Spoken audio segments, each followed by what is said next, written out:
me introduce myself.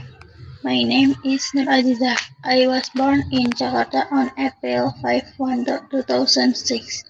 Now I live in Ligurung Village.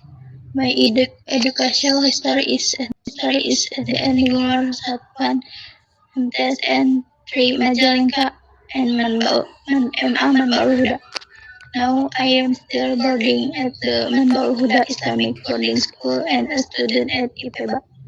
When I graduated from high school, I was confused about where to continue. At that time, I thought about working, but my parents did approve of it and wanted me to continue studying while still studying. I thought, why go to college?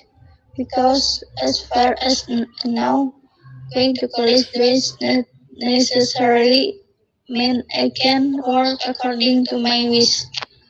However, after I continued my studies and boarding, I saw that many of my friends went to continue their studies, but the economy did not support them and finally pushed to work.